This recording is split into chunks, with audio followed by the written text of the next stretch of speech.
Plates ready? This is Food School, Smarter, Stronger, Leaner podcast. Want to feel amazing, love the way you look in the mirror, and perform your absolute best in the gym, at work, and in life?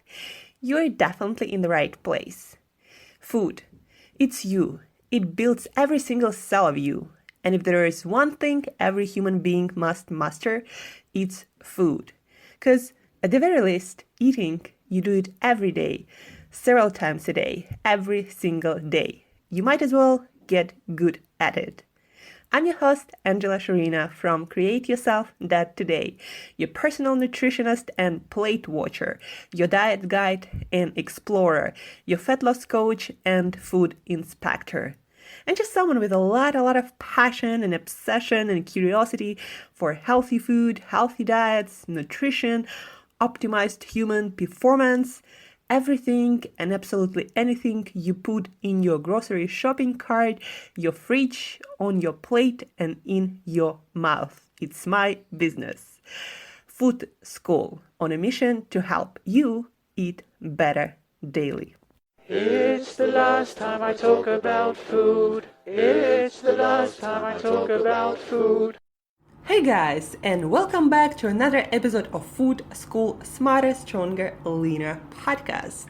We are in Moscow, so we moved from Greece, the island of Crete, to Moscow, and we are basically going to stay here for another day for the first in Russia biohacking conference, where we're going to have speakers from different countries, Russia including, to talk about top trends in mostly quantified self movement and what it is and what is biohacking. It's learning how to change your environment, to change your health biomarkers, and ultimately to change how you feel, how you look, how you perform on all levels. So it's changing your body, your own biology, physiology, and your mental abilities through changing your environment. And your environment, it's of course food, and it's light exposure, and it's sleep, and it's stress management, and it's your relationships, and all the different substances that you can put in your body. And here I mean supplements mostly, and different natural herbs and adaptogens and all these fancy words. Also tomorrow, besides all the speakers, we're going to have cutting edge labs that provide services to give us data about our bodies, whether we are getting better health-wise, we're getting worse, whether we're gonna live longer or shorter life, and based on that, still we should change our environment, our lifestyle, to improve those biomarkers. And so that's very exciting. That's going to be happening the whole day, so stay tuned on my Instagram stories. I'm going to be doing some stories with highlights, with interesting stuff. For me, I don't know, I think it's for most people. We are curious about what's happening in the rest of the world, in the whole world. And biohacking in US is one thing, in Europe it's another thing, and then in Asia it's also a different thing, and then Russia is somewhere in between, and it also has its own thing. So I'm very fascinated to learn tomorrow what's happening in Russia, in Europe, and in different countries. Learning from different speakers what's going on in the world of biohacking and modifying your environment to change your biology, physiology, and the way you look and perform. Today's episode is the last episode of the week, and today we are focusing on food news. And specifically, you're going to learn even more about the world around you. We're going to talk about trends of consumers, of eaters, of food buyers in UK, in France, and in Nordic countries like Sweden, Finland, Switzerland, Denmark. But before we jump into that, I actually wanted to do some reading for you in the recent article in the Wired magazine that is all about our digital culture, not only, but most of it is. And so the title of the article is let's just chill about processed foods. You are you and I am me because of processed foods. Because our ancestors learned how to cook meat and make bread and perhaps more importantly beer. I don't know why beer is here really. Accordingly, our brains grew and our guts transformed, but those two words smashed together, processed foods, take on new terror in the era of organic, locally sourced, artisanal, cage-free, free-range. I want to know the given name of the chicken I'm eating food. It's time to get real about processed foods. For one, processed doesn't have to mean unhealthy. And indeed, it's only because of certain processed foods that people around the world get the nutrition they need. Two, processed foods keep better, cutting down on food waste. And three, if we expect to feed a growing population on a planet with finite arable land, we have to engineer new sources of food, protein in particular. The core of confusion around processed food is definitional. According to the Institute of Food Technologists, processing is, and get ready for this, one or more of a range of operations including washing, grinding, mixing, cooling, storing, heating, freezing, filtering, fermenting, extracting, extruding, centrifuging, frying, drying, concentrating, pressurizing, irradiating, microwaving, and packaging. So virtually everything you put in your mouth is processed. Highly refined foods like yogurt, olive oil, and bread have many processing steps, and they don't look anything like the original product they started with. Processed foods can be essential for human health. Iodized salt, for instance, has helped people in the world to get over the iodine deficiency and get the iodine their bodies needs to function. There is really confusing nomenclature going around right now with the idea that we can classify food as being good or bad based on its degree of processing. And then they go into talking about impossible burgers and all these plant substitutes that are highly processed foods and highly questionable, with highly questionable health benefits or lack of. But I here want to just refocus you a little bit. Processed foods, everything we do to our food, besides picking it off the tree or from the ground and eating it, cutting it, fermenting it, cooking it in any way, it's all processing. But the thing about processing is some processing methods enhance nutrition and allows us to extract more nutrients, preserving maximum nutrition in those foods and making those different nutrients in foods work better for us. And that's why we have food traditions where our ancestors basically transferred to us through this food culture the best way to process this particular food to give us the most benefits based on their experience. But then something like simple donut, like regular donut with a bunch of sugar and stuff, this food is highly processed, meaning like the ingredients in it were not just cooked, but they were processed over and over again. And it was processed in a way that strips away all the nutrition and makes it pro-inflammatory, basically makes it unhealthy because it diminishes the amount of health you have. And when it comes to that kind of processing, that is an unhealthy food. So yes, I agree with Wari totally. We cannot really simply say, processed foods is bad and unprocessed foods is bad. If we go this way, we're just going to be eating, vegetables from the ground and raw meat. That's not going to happen, and it's actually not the best way for our human body to thrive in our brain. There are a lot of theories that humans are cooking animals, meaning we were able to develop our brain and to grow into species we are today because we started to cook our food and process it a little bit more to extract more nutrients.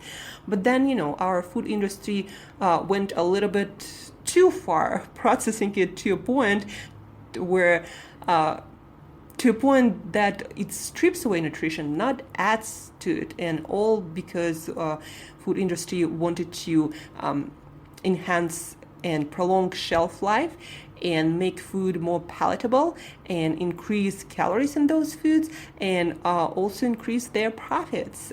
And so that's kind of perception. It's not good for us. And so it's not that easy, yes, that processed food is, bad.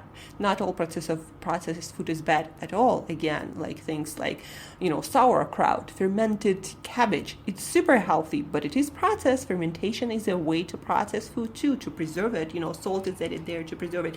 Long story short, it's not that easy to say, processed food is bad, unprocessed food is not bad. Details really matter, like with everything in nutrition. And from processed food, I want to jump into a little bit of different topic. A lot of you guys listening to this podcast, from the feedback I'm getting, are either on a low carb keto diet, some sort of, in between low carb, high fat diet, or want to try it. And I just wanted to tell you what I think is really, really wrong with keto, for example, or low carb, high fat diet, or low carb name of, style of eating. What's wrong with just counting macros in general? Let's take keto, for example. You hear a lot of leaders in keto movement, a lot of dietitians and nutritionists talking about keto, and they will tell you how great this food is based on the amount of carbohydrates, fats, and proteins in it. But they rarely, if ever, I rarely hear it in keto community, they really talk about the micronutrient content of those foods. People would talk about those new kind of like desserts. I'm gonna close the window here to make this sound better. So people in keto community would talk about those fatty foods that have essentially zero carbs, and they would tell you nothing about nutritional profile, and they would definitely tell you nothing about the fact that fat is actually one of the least nutritious macronutrient when it comes to micronutrients in it. Like let's say, for example, one of the favorite fancy fats in keto community, MCT, or medium chain triglycerides fats, or MCT oil. Like this oil, besides the fat, has nothing going for it. Like it has no micronutrients, it has no vitamins and minerals. And yeah, you can consume MCT oil all day long with all the flavorings and make it somehow fancy, into fancy fat bombs with some cocoa powder or some vanilla extract or something like that. But basically it's going to be nutritionally empty. It's going to give you a lot of calories, but when it comes to vitamins and minerals, it's basically empty. And think about that. If you're on a classic keto diet and you get 80% of your calories from fat, your diet will be really poor in micronutrients. You're going to be deficient in a lot of major nutrients, electrolytes, magnesium, calcium, potassium, iron, zinc, all of these minerals and more, vitamin, C, vitamin B vitamins. There are so many things that you're not getting from fat. And that's why classical keto diet is probably only good for really rare occasions when you have no choice but to be on a keto diet to survive, like patients who have epilepsy or seizures, for whom basically, you're either on a keto diet or you're not really living your life. So keto diet is not optimal, guys. And the more I do research, like managing your carbohydrates and eating your carbohydrates from the diet that suits for human beings, eating, your vegetables, limiting simple sugars, limiting fruits to seasonal thing, and building your carbohydrate intake around your workout. That makes sense, but being on a keto diet in a fasted state your whole life, limiting so much of your nutrition, is not healthy. And no wonder you're going to have cravings, and your hormones going to be all over the place, and your energy levels are going to be all over the place, especially athletes, guys. For most of athletes, keto diet is not sustainable if you're not doing, carbohydrate cycling, like a few days low carb and high fat, a few days higher carb and lower fat.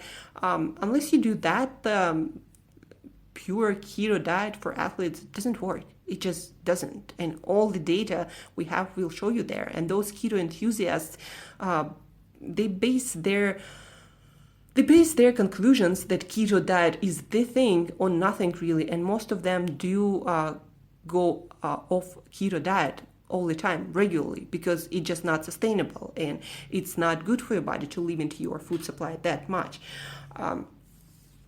So keto diet, again, nutritionally wise, it's not optimal. And then now let's get to our interesting stuff and learning about different food trends around the world. So let's first start with United Kingdom. Future thinking, how are UK consumers shopping and eating in 2019? And so a few things here. In UK, consumers, food buyers tend to go for less meat and look for plant-based proteins and meat substitutes, plant-based meat substitutes. And I have, I'm not a fan of substituting your meats, your healthy sources of nutrients that you can find in meats, especially organ meats, in fish. But if you're someone who is consuming a lot of meat more than you should, and it's hard for you to get off it, to slow down your meat consumption, especially processed meat consumption, then a plant-based substitute might be a better version for you. If you decide to eat, for example, a hamburger, then maybe plant-based. I don't know. I mean, most of plant-based substitutions are really of poor quality, and they have vegetable oil, so you got to be really careful and look into the ingredients of the thing you're buying. But sometimes it does make sense.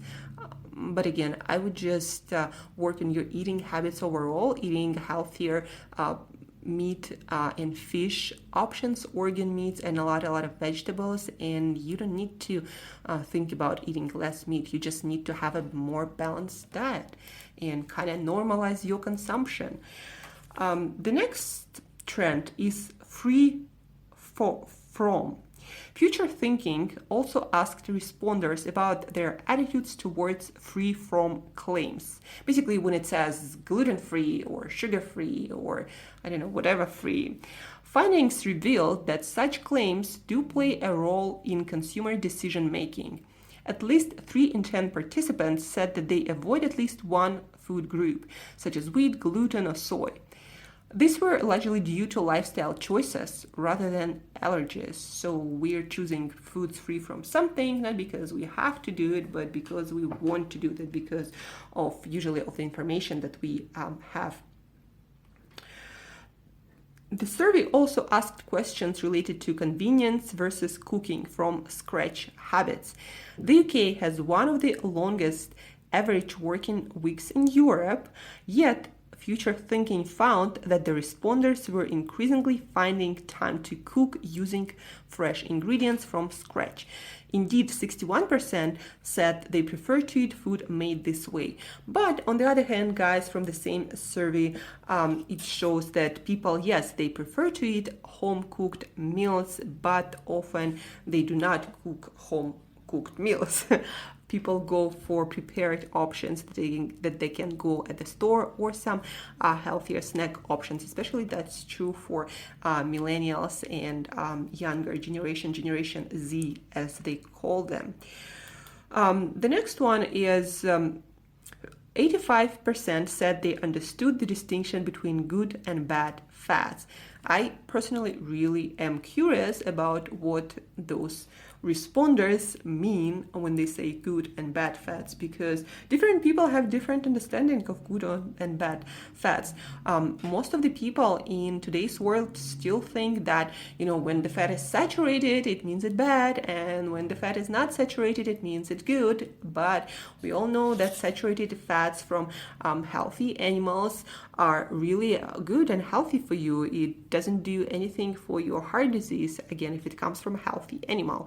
And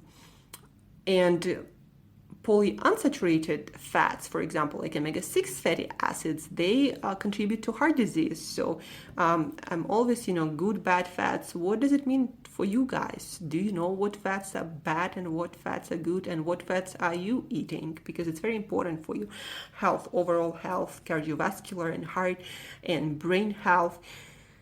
And finally, a lot of consumers, as studies show, are really convinced that supermarkets, places where they buy food, should be the places that help them to eat healthier and better, satisfying their nutrition needs. And I totally agree with that. And then after that, they say that's the job of professionals like myself and then family members. And I agree, guys. I believe that our food system needs to be transformed in a way so when you go to a supermarket, this supermarket or whatever it is you're shopping, it helps you to make the right choices.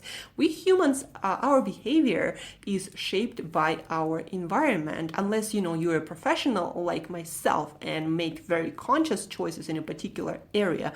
For most of us, we go to a supermarket, and what seems to be the obvious choice that pops into our view, that's what we choose. We don't choose based on the most cutting edge, best nutrition information available out there. A lot of times we can't even make sense of it, leave alone making everyday food shopping choices based on that. So I totally agree. We need to put, maybe some nuts and seeds, maybe some fresh food at checkout, not some candy and Snicker bar, making it seem like that's the best choice to snack. You can just as well snack on some almonds and a banana. Why do we have Snickers and why do we have all these candies at checkout? Like, this is the thing that people need to be buying. And I absolutely agree with that. And I need to do a better job at starting doing something about it, changing our food system. So where you buy food, it actually helps you to make better for you choices, to satisfy your nutrition needs in all those vitamins and minerals. And that's where we need to change our food system, direction where we need to change it. And now from UK to France, 6 trends on Pinterest that show some trends in France, what people are curious about, or not curious about, but what people want to do with their food, learn about food, how people use their food, and what is popular, what is trending. So healthy cooking at home. Especially meat-free recipes. So in France, this is a trend. A lot of shared pictures of healthy cooked home meals, and especially recipes with meat replacements, all sorts of plant-based burgers.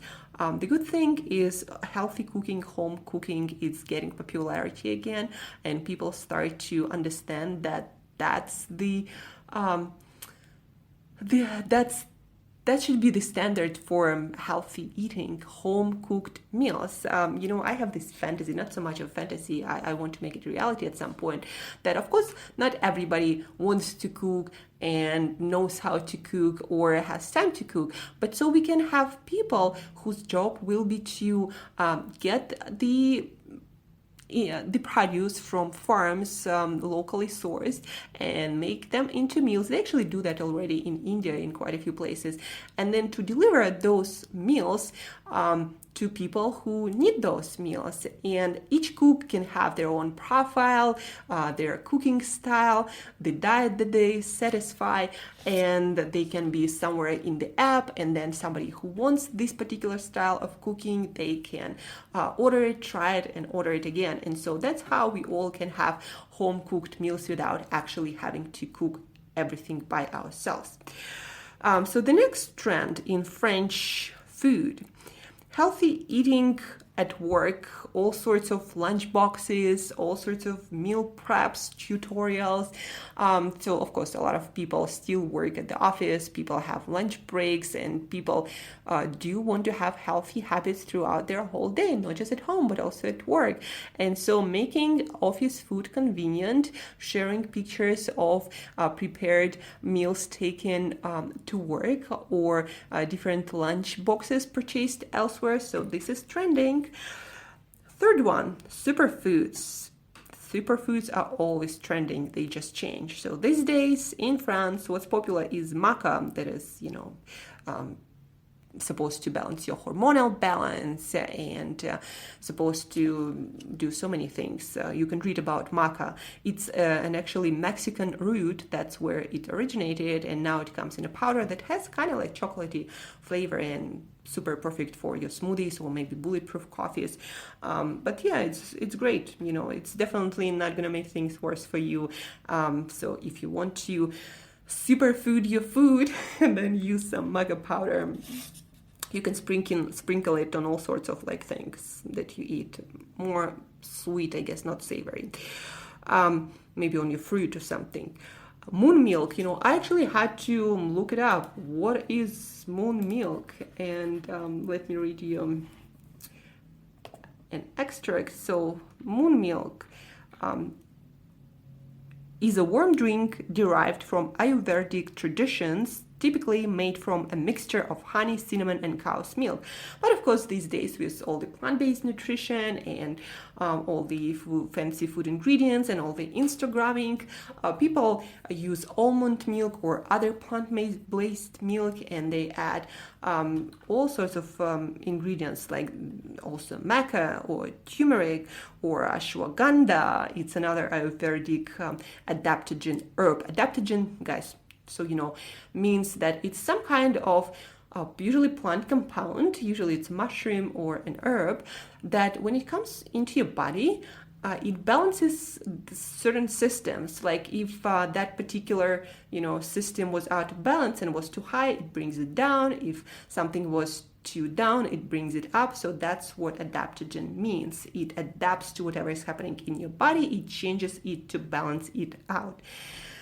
So this moon milk, so look it up, Google, and try it. I might, try a few recipes with it once I'm back home next week. So stay tuned for that. The next one, bulletproof coffee. It's a drink of biohackers. I actually proposed it to this conference I'm going to tomorrow, but then no, we're not gonna have it. I'm like, how come? Bulletproof coffee is the drink of biohackers. Anyhow, so bulletproof coffee, for those of you who don't know, it's basically coffee blended. Blended is very important, with a tablespoon of either coconut oil or MCT oil, and 1 tablespoon of either grass-fed butter or grass-fed ghee butter. That is an Indian ingredient also, but you can find it almost anywhere these days. So bulletproof coffee is trending, so stay tuned also for a few of my favorite recipes for bulletproof coffee next week. Almond yogurt is also really trendy these days. And adaptogens, guys, we just talked about adaptogens. It's usually some kind of herb or some sort of mushroom, like what are those? Chaga mushroom or reishi mushroom. Reishi mushroom tends to bring your system down. So for example, if you have too much stress or you're too overexcited, then that's where you're gonna use reishi. It's also a great pre-bed drink. Things like chaga, it's more of like balancing. You can drink throughout the day. It's it's kind of like, like adaptogen. It just balances everything out. So try those things. The next one, French eating trend, cutting kitchen waste. So a lot of recipes with leftovers are trending in France, and that's understandable. We all want to waste less food to make our planet more sustainable and more durable for us and all the generations that come after us. So check out some leftover recipes on the internet. I have a rule, personal rule. Until I buy my food in bulk usually for a week, and until I finish that food, I'm not buying anything. So that's my rules. And I can tell you for sure, I waste zero food. I eat everything I buy. And I don't buy that much food, and I know how to store my food so it doesn't go bad. So I'm a zero food wasting person. The next trend, seasonal food. So more and more people are going for seasonal local produce, and that's also understandable. We want to reduce our green gas, our carbon footprint, so the food is not carried around the world, and that's why we choose to eat locally and seasonally. Plus, you get much more nutrition, guys. And plus, it's going to be cheaper in most cases. So go for seasonal, for local. Check out fresh. Check out farmers market. It's trending. And the last one, homemade hacks. Like, for example, reinventing classics, making them healthier. Maybe your favorite grandma's cookie recipes. Now you can use stevia and almond flour and sugar-free chocolate chips and make it perfect. So that's what we mean by reinventing classics, and that's actually my favorite things.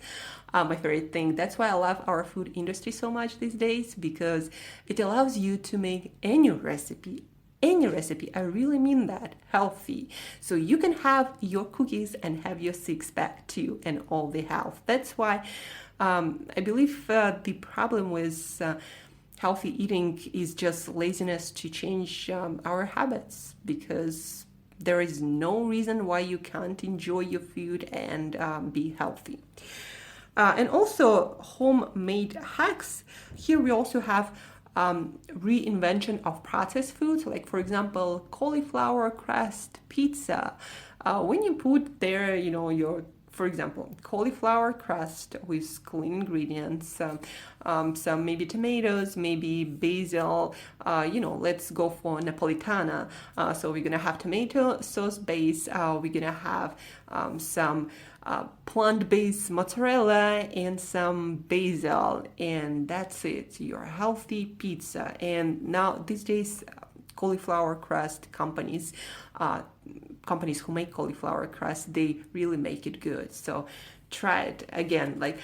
My revelation was when I discovered shirataki noodles.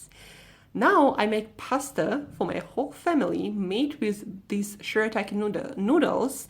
I make, especially my favorite is some vegetables, usually some mix of frozen vegetables that I get with a lot of colors, bell peppers and some corn, some peas, and then I have shrimp.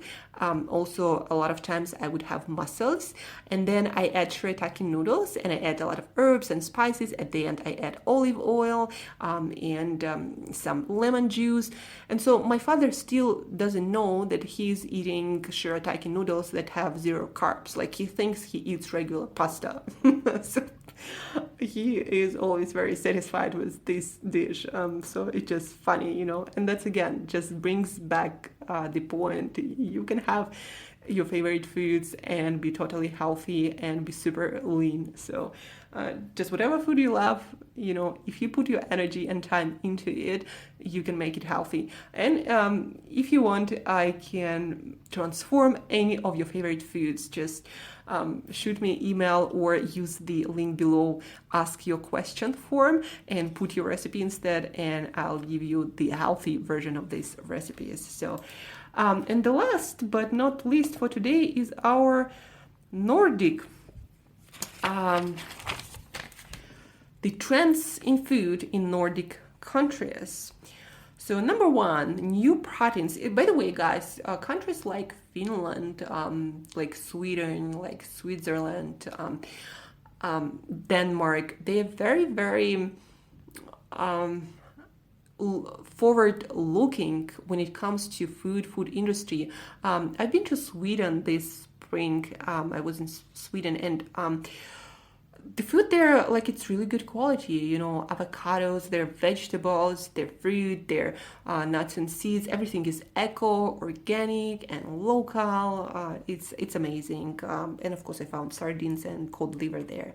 But anyhow, so the trends from there, new proteins, like lupin protein or pea protein, that goes back to biodiversity trend, world trend in food. So basically we're using more and more different foods to make our food supply, because we as a world population are growing bigger and we need more food. And so now we don't have that luxury to choose what foods we want or need necessarily, but we need to use as many food sources as possible. Number two, wisdom from Asia, like Ayurvedic moon milk. So that's what it means, wisdom from Asia. Basically using all these herbs and different adaptogens and different foods that nourish our body, that are designed to nourish our body. Ayurveda, or Indian food tradition, combined food and medicine, and they've been treating food as a medicine for thousands of years. And so now that is trending in the West, especially in these countries, Nordic countries. Number three, color, especially for drinks, and color goes natural. So it's golden turmeric color or spirulina blue color to color your favorite drinks, or matcha green color. So everything, as much as possible, does go natural, because we consumers demand that. Number four, trend number four, pulse-based pastries and pasta. So we use all sorts of different flours these days. Well, they in the north, but also in US it's getting quite popular, because those flours, a lot of people, you know, are either gluten intolerant or gluten fearful or something like that. I mean, my body doesn't like gluten either, or grains in general. So peas, beans, all sorts of pulses are used to make flours. They also lower in carbs, and people do not need as many carbs as we consume. So as a world population, so it's getting popular to use all sorts of bean flours that are much lower in carbs, much higher in fiber, and seem to be much less pro-inflammatory these days. And the last trend, but not the least, glam and glitz. So food is still an experience, and we like our food to be fun. So bubbles, glitter, or like different colors, different eating experiences, fun packaging, all of that, we still love it. Food is still an experience, but now it's just getting a little bit better, with better, more sustainable packaging, better ingredients, cleaner labels, and in general, the trend from the north is that consumers are getting more conscious and aware of what foods do to our bodies, to their bodies in the north. You know, I'm also in the north somewhere. Consumers, we are getting smarter, and that's educates food industry and makes it better for us. But of course, it's not perfect, and we need to do a lot of work to make sure that we eat to nourish ourselves and to make ourselves better physically and mentally and emotionally, and use our food to nourish us, not to destroy our health faster, right? So that's it for today, guys. Hope you liked this conversation about processed foods and about what's wrong with keto diet and how high-fat diet might put you into a state of nutrition micronutrients deficiencies, a lot of them, and that's why you might not be feeling that great. It's like, I remember I was the last trend for today. I remember my raw vegan days. At first you kind of pumped, you like, oh, this diet, this is the most awesome thing in the entire world. And for the first like few months, for me it lasted 4 years, but last years were not that great. So at first you like that excited and pumped and you feel awesome, but then your body starts to break down. There are no miracles. If no matter what diet you are on, you still need your vitamin A, you still need your vitamin C, you need your magnesium, you need your potassium, you need everything. Like some people in keto diet, they also like, as long as you keep your carbs low, everything is gonna be great. No, it's not gonna be great if you're eating some fat bombs all day long. I tried that, by the way. So so that and trends around the world from food eaters like yourself. So all of that we talked about today. Re-listen to this episode over the weekend. I did quite a lot of research about all of these trends that I'm going to implement in my content that I'm going to be creating from next week, because tomorrow it's biohacking conference. So stay tuned for that on my Instagram and YouTube for videos, because it's a lot of visuals. Food is visual. It's hard to only talk about food. And by the way, just a thing for the weekend, I'm really enjoying this Netflix documentary, The Chef, based on the movie The Chef. Basically, the guy from the movie, the main character, he gets together with a bunch of other chefs in LA and mostly in US, in different places, different spots, and they cook this amazing foods that they love, and it's just fun. Like when you watch the first episode, you will understand what I mean by that. So The Chef on Netflix. And that's it for today, guys. Have a wonderful weekend. Do your best to eat your best, and that's it. Till next time, just eat better daily.